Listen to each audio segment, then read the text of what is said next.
बिस्मिल्लाहिर्रहमानिर्रहीम। अस्सलाम वालेकुम नाज़रीन, आप यूट्यूब चैनल देख रहे हैं। मैं इमरान खान हूं। इमरान खान को निकाले हुए इन्हें 4 साल से जायद हो गए। ये अभी तक इमरान खान की मिथ नहीं तोड़ सके।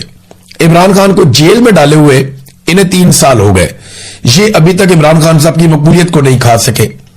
इनको अपनी हुकूमत बनाए हुए 2 साल से जायद हो गए। जो नई हुकूमत बनाई है 4 साल से तो वैसे ये हुकूमत में ही है। ये अभी तक इमरान खान का मुकाबला करने के काबिल नहीं हुए। आसिम मुनीर साहब आए, उन्होंने अपना टेन्योर मुकम्मल कर दिया, एक और एक्सटेंशन ले ली, लेकिन आज भी वो और उनका पूरा बनाया हुआ निजाम इमरान खान का कैदी नंबर 804 का मुकाबला नहीं कर पा रहा। देखिए, डोनाल्ड लू ने जो साइफर लिखा था, इसके ऊपर पाकिस्तान तहरीक इंसाफ को बात करनी चाहिए थी, लेकिन वो खामोश रहे।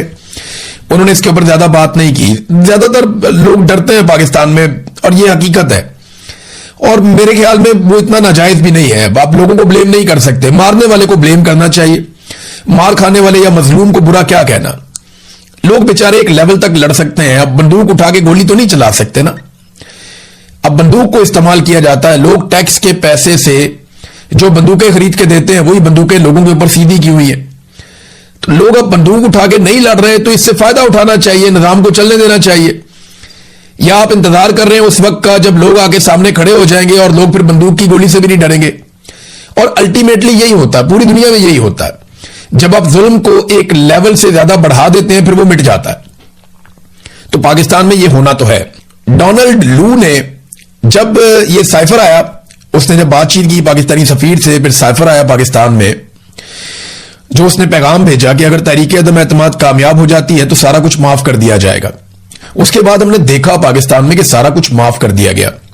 पाकिस्तान की एस्टेब्लिशमेंट ने जुल्म और जबर के पहाड़ तोड़ दिए, हुकूमत गिरा दी, नई हुकूमत बना ली, बंदर बांट की गई, धांधली की गई, 2 नंबरी की गई, जबरी गुमशुदगियां की गई, अदलिया और मीडिया पर पाबंदियां लगा दी गई, गैर आईनी और गैर कानूनी इलेक्शन करवाए गए, गैर इंसानी और गैर अखलाकी हरकत की गई, कोई पूछगछ नहीं हुई। इलेक्शन पूरा को पूरा चोरी कर लिया, फौजी अदालतों में सिविलियंस को सजाएं दे दी, और अब फिर एक मरतबा इलेक्शन चोरी कर रहे हैं। देखिए, कोई बाहर से आगे नहीं रोकेगा, क्योंकि अमेरिका ने कहा था सब कुछ माफ, तो उन्होंने तो सब कुछ माफ कर दिया। और यूरोपीय यूनियन उस वक्त इस सारे कांड के अंदर अमेरिका के साथ शामिल था। कैसे समझे आप? इमरान खान ने एक दफा तो यह कहा था कि हम अमेरिका को अड्डे नहीं देंगे, और इस पे उन्होंने बोला था एब्सोल्युटली नॉट। लेकिन जब यूरोपीय ममालिक की जानिब से खतूत आ रहे थे और इस बात का पाकिस्तान पे दबाव डाला जा रहा था कि पाकिस्तान यूक्रेन और रूस की लड़ाई में यूक्रेन के साथ खड़ा हो जाए, तब इमरान खान साहब ने कहा नहीं, हम न्यूट्रल रहना पसंद करेंगे, हम रूस के या यूक्रेन के दोनों में से किसी के खिलाफ नहीं जा रहे। इंडिया ने भी यही किया, कई अरब ममालिक ने भी यही किया। लेकिन पाकिस्तान का क्योंकि एक ट्रैक रिकॉर्ड है कि हम एक किराए की बंदूक के तौर पर इस्तेमाल होते रहे हैं, लिहाजा यूरोपीय यूनियन बुरा मान गया। और इमरान खान ने उनको जवाब दिया था, हम कोई गुलाम है। एक तरफ एब्सोल्युटली नॉट था ना, तो दूसरी तरफ था क्या हम कोई गुलाम है। ये यूरोपीय यूनियन को जवाब अच्छा नहीं लगा। उसके बाद अब आप देखें कि यूरोपीय यूनियन ने जो कुछ मर्जी हो जाए पाकिस्तान में, किसी किस्म का एक्शन नहीं लिया। और यह बात पाकिस्तान को याद रखनी चाहिए, हर पाकिस्तानी को याद रखनी चाहिए कि यूरोपीय यूनियन जो छोटी छोटी बातों पर एक्शन लेते हैं, पॉइंट आउट करते हैं, वो पाकिस्तान के संगीन तरीन जराइम के ऊपर भी, मिलिट्री एस्टेब्लिशमेंट के खिलाफ या नाजायज बनाई गई हुकूमत के खिलाफ वो नहीं बोले, बल्कि उन्होंने रिपोर्टें दबाई। और जो रिपोर्टें उन्होंने बाकायदा खुद लिखी, उन्होंने बनाई, वो रिपोर्टें भी मंजरे आम पे नहीं आई। नादरीन, पूरी की पूरी हुकूमत, पाकिस्तान की एस्टेब्लिशमेंट और बहुत सारे टाउट्स, ये गंडापुर के सामने एक शीशा पिलाई हुई दीवार बन के खड़े हो गए। यानी वो गंडापुर का नुकसान होने नहीं देना चाह रहे। मुझे पहले अंदाजा नहीं था कि पाकिस्तान की जो इस वक्त पीडीएम की हुकूमत है, या जो एस्टेब्लिशमेंट है, या उनके टाउट्स हैं, वो गंडापुर से इतना प्यार करते हैं। अगर किसी ने पाकिस्तान की तारीख में बेहतरीन नूरा कुश्ती की है, तो उसका अवार्ड अगर आप देना चाहें तो अब आप दे सकते हैं फैसल करीम कुंडी को और गंडापुर को, क्योंकि ये दोनों आपस में जानवरों की तरह लड़ते थे। रोजाना की बुनियाद पे एक दूसरे के खिलाफ स्टेटमेंट्स देते थे। और फिर आप देखें कि अब गंडापुर इस्तीफा देता है और फैसल करीम कुंडी कहता है जी मेरे पास आया ही नहीं।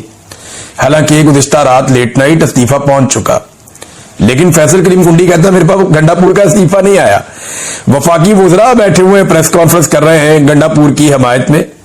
जितने भी लोग इमरान खान के मुखालिफ हैं, या जितने लोग इमरान खान को नापसंद करते हैं या उनसे बोगज रखते हैं या उनसे नफरत करते हैं, वो तमाम लोग गंडापुर को बचाने के लिए मैदान में आ गए हैं और सुहेल अफरीदी को ना लाने के लिए पूरी तरह सरगर्म हो गए हैं। अब कानूनी तरीका क्या है इसका मैं आपको बताता हूं, लेकिन इमरान खान साहब तक ये दबाव डाला गया, उन तक बार बार ये बात पहुंचाई गई कि खान साहब अपना फैसला वापस ले लें, ये फैसला आप ना करें। लेकिन इस पे इमरान खान साहब डट गए। इमरान खान साहब ने कहा नहीं, सुहेल अफरीदी का नाम मैंने दिया, उसको जाके बनाओ वजीर आला खैबर पख्तूनख्वा, वही होगा वजीर आला खैबर पख्तूनख्वा। अब नाजरीन जो कानूनी तरीकाकार है इसका वो तो यह है कि इस्तीफा दे दिया वजीर आला ने, गवर्नर ने इस्तीफा मंजूर कर लिया, एक कानूनी तरीकाकार है, ये तो हो जाएगा। उसके बाद नए कायद का या वजीर आला का इंतखाब होगा। अब नून लीग ने अपना उम्मीदवार दे दिया, तो अपोजिशन मुत्तफिका उम्मीदवार भी दे सकती है, अलग भी दे सकती है। गंडापुर ने एक दौर में कहा था कि 22 एमपीए पूरी तरह से कंप्रोमाइज है और वो कंट्रोल में है एस्टेब्लिशमेंट के, ये गंडापुर ने कहा था।